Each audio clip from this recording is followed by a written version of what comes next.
We begin tonight with that announcement from Deere & Company saying it will not offer a new third contract to United Auto Workers. This all comes after union members voted down a second renegotiated contract. 55% were against, 45% voted in favor to accept the deal and end the strike. And News 8's Shelby Kluver joins us live once again from the picket lines, this time in Milan. And Shelby, you know, the end of this strike seems further away than ever, yet Deere is saying no new offers. So what's going on?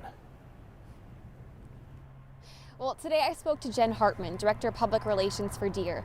She says the company is really hopeful they can get the second contract, the one that was rejected last night, passed. She says that this one is going to be the best and final new offer from Deere.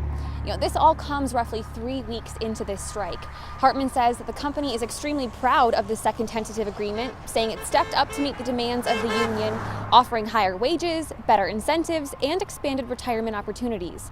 She also claims it keeps Deere competitive and hopes union members will reverse last night's vote and approve the contract so workers can get back into John Deere plants as quickly as possible. I think one of the things that the bargaining committee for Deere is making clear is that this is the best, last, and final offer.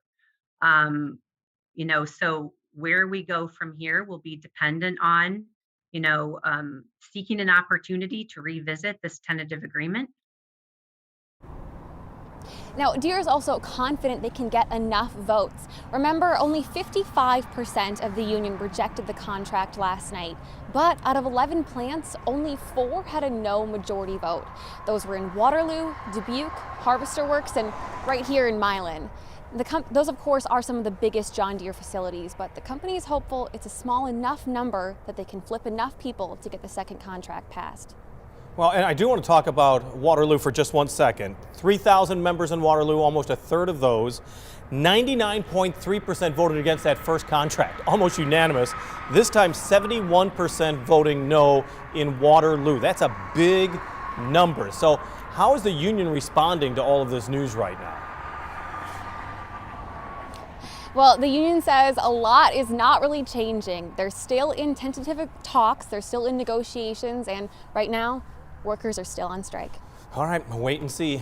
Shelby, thank you so much. Live in Milan. Union leaders do say they tried to fix member frustrations with this renegotiated contract. Now, this second offer that is focused on the 3 areas members were concerned with: healthcare, retirement, and incentive benefits. But the majority of workers say it just didn't go far enough. And now the pressure is on to get an even better deal, and quickly. Labor experts say there's also increased pressure on Deere & Company, which was already behind in production before the strike due to the pandemic.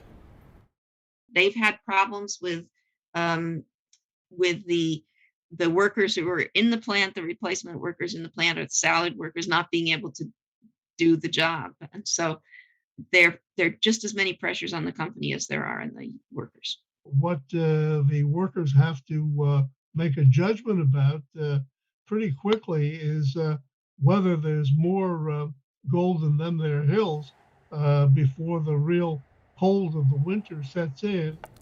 Deere workers at 12 facilities will now remain on strike.